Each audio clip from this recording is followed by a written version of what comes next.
Hello foodies, welcome to Vishnu foodies. ఈరోజైతే నేనైతే chicken pickle చేయబోతున్నాను. ఊరికే చికెన్ తిని బోరు కొట్టేసింది నాకైతే.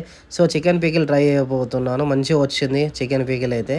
ముందుగా కడాయి పెట్టేసుకొని హీట్ అయ్యాక అందులో చికెన్ వేసేసి నేనైతే ఒక హాఫ్ కేజీ క్వాంటిటీ తీసుకున్నాను.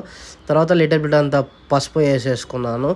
పసుపు ఏంటంటే మంచిగా చికెన్కి అయితే పట్టాలి. కొంచెం లిటిల్ బిట్ అంతా మరీ ఎక్కువ కాకుండా తక్కువ కాకుండా వేసుకోండి. పసుపు అయితే యాంటీబయాటిక్ కూడా మంచిగా పని చేస్తుంది. మంచిగా క్లీన్ చేసుకోవాలి చికెన్ అయితే. తర్వాత సాల్ట్ కూడా వేసుకున్నాను. ఒక టేబుల్ స్పూన్ సాల్ట్ వేసేసుకున్నాను. తర్వాత కొంచెం హీట్ అయ్యాక స్పూన్తో అటు ఇటు కలిపేసాను నేనైతే. వాటర్ ఏంటంటే మంచిగా డ్రై అవ్వాలి.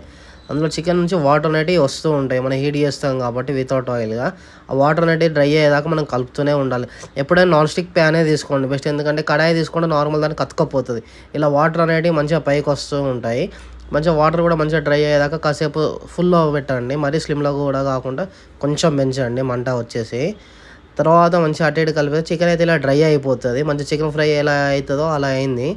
ఇప్పుడు నేనైతే ఒక ప్లేట్లో తీసుకున్నాను. ఒక 5 to 10 minutes అలా కూల్ అయ్యేదాకా ప్లేట్లో వేస్తాను నేనైతే. మంచిగా ఏంటంటే కొంచెం కూల్ అయ్యాక ఆయిల్లో ఫ్రై చేస్తే మంచిగా వస్తుంది అని చెప్పి అంతే. నేనైతే ఆయిల్లో జింజర్ పేస్ట్ చూపించలేదు. ఆయిల్లో జింజర్ పేస్ట్ వేసేసాను ఒక 4 tablespoons అంతా. తర్వాత చికెన్ కూడా వేసేసి మంచిగా అదైతే జింజర్ ఫ్లేవర్ అయితే ఉందో చికెన్కి పట్టేదాకా కలుపుతూనే ఉండాలి మంచిగా. అలానే పెట్టేయద్దు. తర్వాత లిటిల్ బిట్ అంత సాల్ట్ వేసేసాను, ఎందుకంటే ముందే వేసాను కాబట్టి. ఒక 4 tablespoons కారం, ధనియా పౌడర్లో నేను అన్ని హోమ్ మేడ్ మసాలాస్ కలిపి ప్రిపేర్ చేసుకున్నాను. అది మీకు కావాలంటే నేను రెసిపీ పెడతాను. ఈ మొత్తానికి అయితే ఇలా వచ్చింది. లాస్ట్కి అయితే ఫ్లేవర్ అయితే సూపర్ వచ్చింది చికెన్ పికిల్ అయితే. నేనైతే ఫస్ట్ టైం ట్రై చేసాను, బట్ బాగా వచ్చింది. చికెన్ తిని బోరు కొట్టింది, సో అందుకే చికెన్ పికిల్ ట్రై చేశాను. ఒక 2 నిమ్మకాయలు మంచిగా రసం తీసుకొని చికెన్లో వేసేసుకోవాలి. ఆఫ్ చేసాక వేసుకోండి.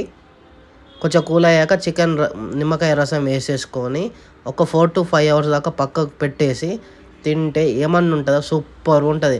Chicken curry taste, pickle taste పికిల్దే. దీనికి అసలు పోలికే లేదు.